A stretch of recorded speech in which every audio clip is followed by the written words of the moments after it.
This is cheesy as hell, I know. This is cheesy. Cheesy. Very, very cheesy. It's gonna be cheesy anyway, because that's just who I am. How do you start talking about something that's been there for your whole life, but you've never really known what it meant? It's there, but it's not.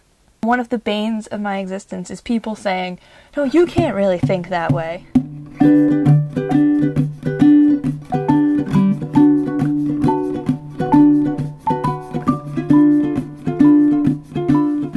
You've all heard of autism, right? I don't have autism. But you've all heard of Asperger's. Well, I don't have Asperger's either. But I'll bet everyone has heard of NLD.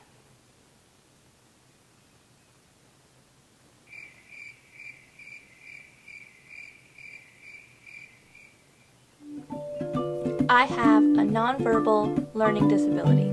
Basically, it's a discrepancy between ability and output. It's a disability in learning. It's a part of your brain that works a little different than other people's brains. To get a more comprehensive definition, I turned to my friend, the dictionary.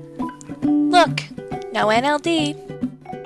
So I tried books that were specifically about learning disabilities, but those definitions were kind of confusing.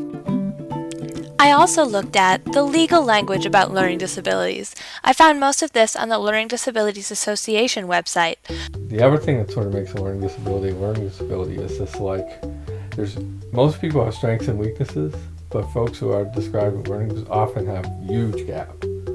So some of your weaknesses, people look at all these strengths and say, that can't be real, she's making this up, she can't really be struggling that much. I mean, okay, there are 1.5 million definitions about learning disabilities, but I think really when I was going on this search for a definition, I was looking for something in a book somewhere that told me how I felt. I was waiting for this big aha moment where I would suddenly understand it. But I don't think that it's going to work like that. I don't think it does work like that. It's something that you have to figure out on your own. I decided to do a little bit of mental time travel to see if maybe my memories could give me a little bit more understanding. Elementary school was really hard. I thought in such black and white terms, but then there would be the adults that would get mad at me and I couldn't figure out why. I was so confused, and when they said that they didn't believe me, that felt awful to me because I couldn't understand why not. And I couldn't understand half the time why they were mad in the first place. The horror of the egg carton! Ooh.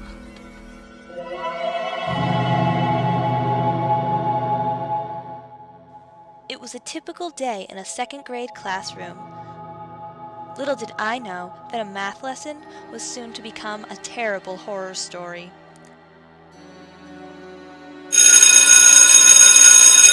Released from the day, brain still fuzzy from all that math, I swept the usual mess into my backpack, so close to freedom, and then down came the hand of doom. An ominous voice boomed about a stolen egg carton. Egg carton? What egg carton? Oh, that egg carton. Oops. I honestly had no idea where it had come from. I hadn't put it into my backpack, so how would it have gotten there? Of course this wasn't my fault. But the teacher monster was mad now. She wanted to know why I would do such a horrible thing as steal an egg carton. If I wanted one so badly, I could have asked nicely. They weren't even hers. They belonged to another teacher. Now I would have to apologize. Even as I shrank down smaller than a mouse, there was one indignant thought that stuck in my brain. Of course I didn't steal the egg carton. Who would ever steal an egg carton? And there always seemed to be this little bit of a disconnect between me and teachers. It just sometimes, what I was trying to say, what they wanted me to say, and the two things just... I think our initial reaction was, you know, we were really against having you labeled with anything. You were fortunate to have an OT that had a pretty good theory about what was going on. You know, she had just, NLD had just been identified, And so it wasn't very well described, but she had just been to a conference and, you know, thought, hey, here's a kid that this is going on with. All of a sudden, you went from being this non-compliant pain in the neck to, oh, here's a kid that, you know, has trouble with this type of processing, and, you know, you have weak muscles in your back, and so we need to give you a special cushion to sit on, and we need to give you movement breaks. And it became this really helpful thing to, you know, to have this diagnosis. By the time I reached high school, I had learned ways to cope in life, and now I found myself fighting the opposite battle. Oh, well, this kid doesn't have a disability anymore because she can read this word and this word and this word, and, you know, she reads big words and she understands them, so there's no way that this kid is learning disabled. That school was like that. They didn't believe that it existed as a diagnosis. Parent-teacher conferences, I remember specifically that one in high school, sitting at this table with people, and first of all, they were taken aback that I was there. It's sort of like they felt more comfortable discussing me behind my back when I wasn't there, but actually talking about me and my flaws in front of me was unheard of. So they were very uncomfortable. But my parents really wanted me to be there to learn how to be a self-advocate. And I kind of wanted to be there to, you know what was going on, and everyone agreed I had the right to be there.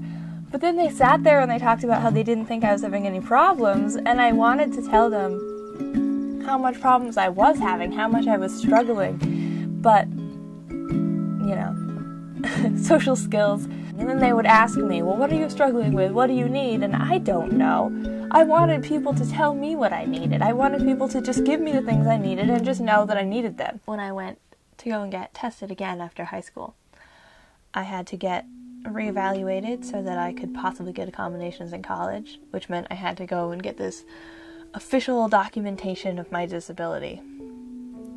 And it was awful. It was 3 days of hours and hours of testing.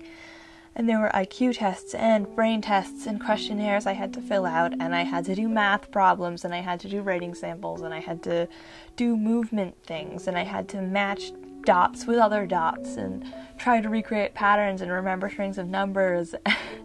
And the whole time I'm trying to figure out if there are right answers. I almost wanted to do things on purpose to try to show them that I had this disability, because I was afraid. It seemed like I was doing well, and I was afraid that they were going to take this away from me. And that was really scary, because I didn't know what the outcome was going to be. And it was going to mean that I had just been stupid all along, if they took that away, or lazy, or any of those other things that they said. It's weird when everyone is measuring you off of a page, and there's a list, and there's you, and they're being compared constantly. Or there's you, and there's these letters that are floating over your head. Because I think people just don't understand disability. Whenever someone with a disability is featured in a movie, it's never just as a passing thing. But whenever a character with some kind of disability is featured in a movie, it's always the most prominent thing about them. And it's the most prominent thing in the movie.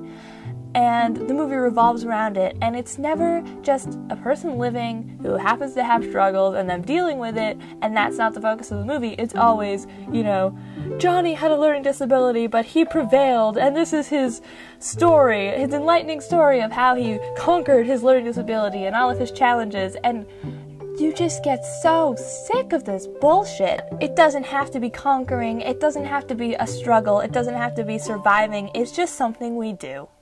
And there are cases when it is a triumph, and you learn some new way to manage something that's been bothering you, or one of your struggles, and you learn a way to deal with it in a way, and that does feel like a victory. But it doesn't have to be all the time, and it doesn't have to be thought of as something that we should conquer. But sometimes I do wish that it were more visible, that someone could just look at you and say, oh, that person has a learning disability. It's actually known as the invisible disability. It's something that's there that no one can see. That's really the way this world would be easier. If everyone went around with neon signs flashing over their heads that showed their issues, then you would know exactly what was wrong with each person and you could just figure out how to deal with them. There would be so much less misunderstanding because they would just tell you straight off, this is my problem and this is what you can do about it to help me. Where have I come with all of this? The point of this was to try to figure out if I wanted to accept this as part of my identity in future life.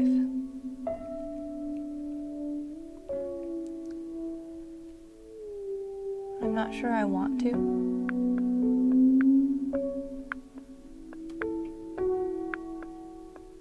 I guess the really hard part about this is accepting that I've already kind of written this off.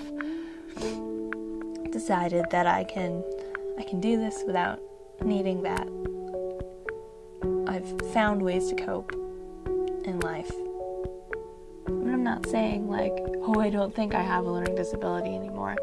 Oh, I know I do. My brain doesn't work in the normal way.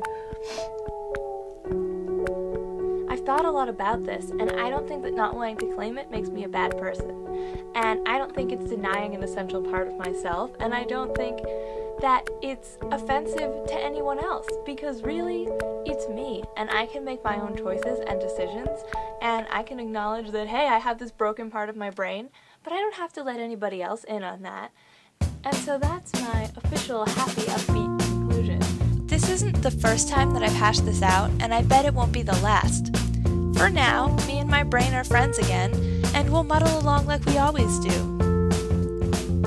All that's left is to walk off into a beautiful sunset.